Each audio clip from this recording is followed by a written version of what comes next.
आज हम बात करने वाले हैं पंचकोश के बारे में। योग विज्ञान के अनुसार हमारे शरीर की 5 परतें होती हैं: अन्नमय कोश, मनोमय कोश, प्राणमय कोश, विज्ञानमय कोश एवं आनंदमय कोश। पंचकोश विकास योग की अवधारणा है, जिसके मुताबिक मानव अस्तित्व 5 हिस्सों में बटा है, जिसे पंचकोश कहते हैं। इसके जरिए चेतन, अवचेतन व अचेतन मन की अनुभूति होती है। सभी एक दूसरे से संबंधित हैं और ये एक दूसरे को प्रभावित करते हैं।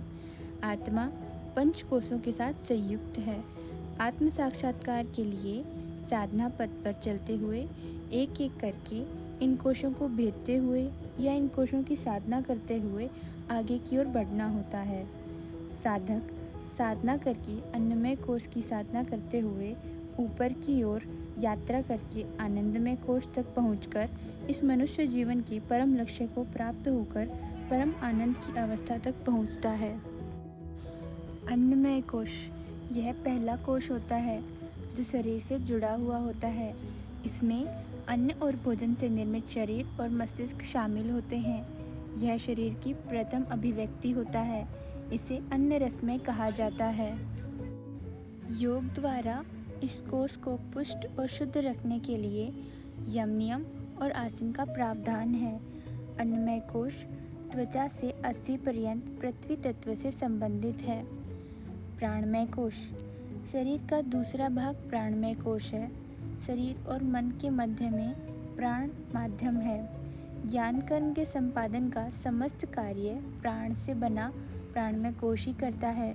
श्वासोच्छ्वास के रूप में भीतर बाहर जाने आने वाला प्राण स्थान तथा कार्य के भेद से 10 प्रकार का माना जाता है, जैसे व्यान, उदान, प्राण, समान और अपान मुख्य प्राण हैं तथा धनंजय, नाग, कूर्म, कृकल और देवदत्त गौण या उप प्राण हैं।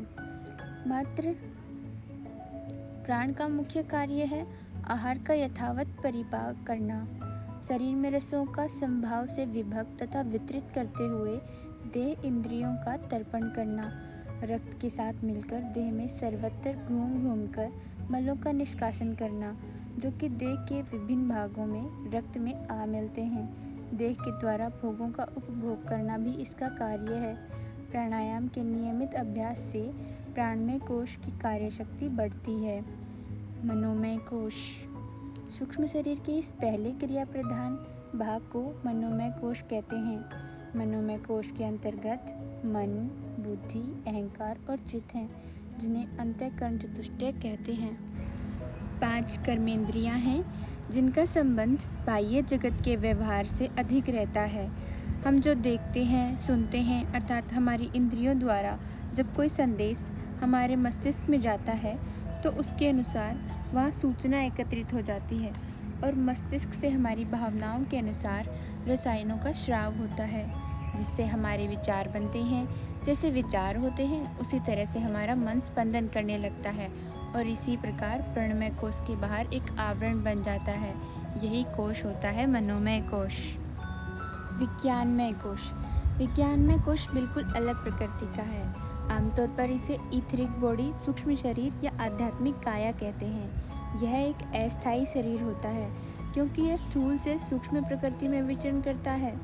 मध्यवर्ती स्थान या मध्यवर्ती स्थिति को व्योम या विज्ञान कहा जाता है। 5वीं परत को आनंदमय कोश कहते हैं। आनंदमय कोश, आनंद का अर्थ है आनंद और कोश का अर्थ है आवरण। आनंदमय कोश आनंद शरीर या आनंद कोश है। इसे शरीर की 5 परतों में से सबसे आध्यात्मिक या सूक्ष्म कहा जाता है, क्योंकि यह सबसे भीतरी परत है। ईश्वर और जगत के मध्य की कड़ी है आनंदमय कोश।